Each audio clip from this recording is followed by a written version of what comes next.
Brat really is the gift that keeps on giving. Charli XCX dropped that excellent remix record, Brat, and it's completely different, but also Brat, which reformed all of the tracks with special guests. However, fans noticed that 2 remixes were absent. Those remixes would be for the songs Spring Breakers and Hello Goodbye, 2 beloved deluxe tracks. Well, it turns out Charli was keeping Spring Breakers with the one and only Kesha hidden as a surprise. Spring Breakers itself was dropped midweek on the release week for Brat, along with the other bonus tracks. So it does make sense that Charli kept it for today, which is a Monday. Still, the remix has been a long time coming, even teased way back earlier this year. In this short video, I will recap the lore behind Kesha and Charli's inevitable collaboration and talk about the track as well as how well it holds up to the original. As we all know, Kesha was recently freed from an oppressive record contract, so it makes sense that partying with Charli would come right after her recent joyride. Everyone knows Kesha as one of the OG party gods of that golden era of pop that happened during the late 2000s and early 2010s. The hallmarks of her earlier hits were the pseudo pre-hyperpop sounds and of course her trademark use of autotune.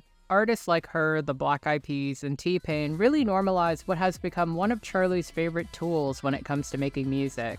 I argue in that many ways that Kesha's earlier career kind of set up the foundations for Charli's future career. There's a lot of thematic similarities between Brat and Animal, Kesha's debut. Both of these records deconstruct the party girl persona, whether it's the highs of the party or the lows of coming home empty afterwards. I think this all ties into my whole thing in my last Brat video about that remix album being a full circle moment. This remix and the album full of remixes acknowledges the context of what came before it and what comes after. This October actually marks the 10th anniversary of Kesha's first civil suit against Dr. Luke, which led to a series of legal battles that only ended last year when both parties reached a settlement. Kesha was freed from her contractual obligations to Luke formally in December of last year. I do not think that the timing of this remix is a coincidence at all. In this year alone, she has gone on to work on her 6th independent studio record, dropping Joyride back in June as her first single, Free.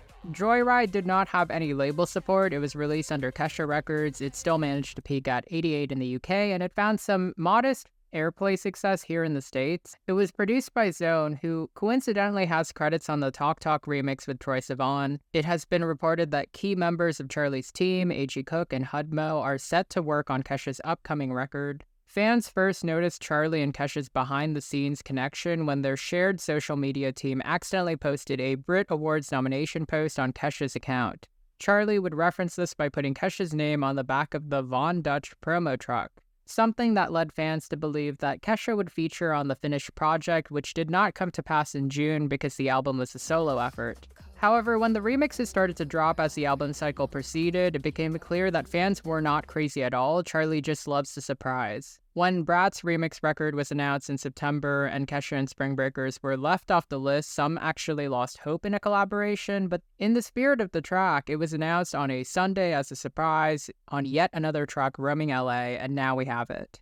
And now I'm just going to talk about the track. Spring Breakers with Kesha is interesting. It's nearly exactly the same length as the original track, which I thought was already a little bit too short at 2 minutes and 22 seconds, but still the track is very packed. Kesha fits on the remix like a glove. She definitely slipped into her $ persona for this one. She brings a layer of swagger that matches Charli's pound for pound. The original track is a fan fave because it's a really cool meta song about Charli blowing up the Grammys and the music industry. Charli constantly refers to her legacy on that track, whether it's her iconic tracks like Vroom Vroom or Boom Clap to her appearances on the Worst Dressed list. The second verse switch-up sees her go full robot as she puts on a facade to give an award-winning speech before roaring back into bad girl mode. On this remix, Kesha flips the script to reject art as a competition. Instead, she's here to celebrate her status as a party girl god. Many of the collaborators on the Brat remix album acknowledge Charli and their own legacies. Kesha does the same on this track. The lyrics where she says, "You mad watching me win, do it again because I'm Kesha bitch," those are shots at her detractors.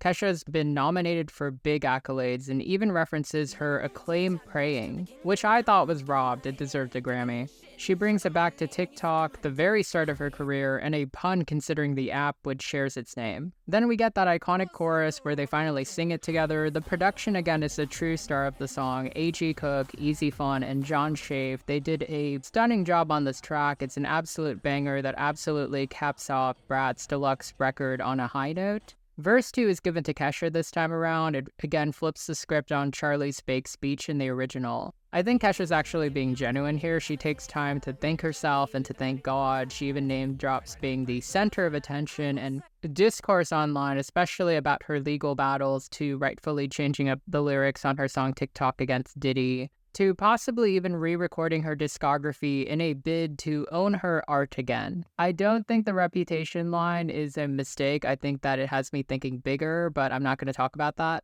Baby I'm Free, I'ma Take Off is the line of the song for me because she knows that we know that she's free. Before she goes back into being a party god and going psycho and killer, which falls in line with the themes of the original. Then we get that final chorus, which takes us home, and then the song ends. The remix itself was cute. I was expecting a bit more of a switch up like the other remixes, but this one's sort of like Guess and Girl So Confusing in that it really does keep the original instrumental. It's always a delight to get new Kesha music. I thought she was great on it. She leans into her past self, but with the humility and wisdom of her current self. I will say, though, that Charli has done such a great job choosing her collaborators. I cannot praise her enough for picking fellow revolutionaries and icons who have really made their mark on the culture. When she picked Lorde earlier, she was the subject of the song Smart. When she embraced the next generation of hitmakers with Billy for Guess, that was very gracious. Now she's picked up a fellow party god and someone who is right at the cusp of hyperpop itself with Kesha. I'm glad to see this track kind of tacked onto the Brat remix album, and I'm curious to see if she's going to really do Hello Goodbye and who would feature on that. Because we know Charli is kind of a completionist, so she is going to finish what she started, I think. My personal prediction for who would be on Hello Goodbye is Tuvalu or maybe Carly Rae Jepsen, who, like Tuvalu, does have a history of collaborating with Charli. And that's a wrap. This was a surprise video. I just wanted to make it because I love Kesha, I love Charli, and this remix is really something that I've been waiting for a long time. I want to give a quick shout out to members. Thank you so much for supporting my channel, and a shout out to subscribers. Wow, these pop girls will not let me breathe. I mean, I swear I have a lot of other things that I've been working on. One of you guys asked me if I would cover Tyla, and honestly, I've listened to her debut record and the deluxe, and I might very well do that. I am currently working on a video essay for Gwen Stefani's Lamb, as well as the Fame Monster one that I keep on promising. That one will be out. Those will be out sometime in November, I believe. I'm just really trying to make sure that I do them right. As always, thank you so much for tuning into this channel. I really appreciate it. Covering the Brat era and just pretty much this summer, this year in general has been so much fun.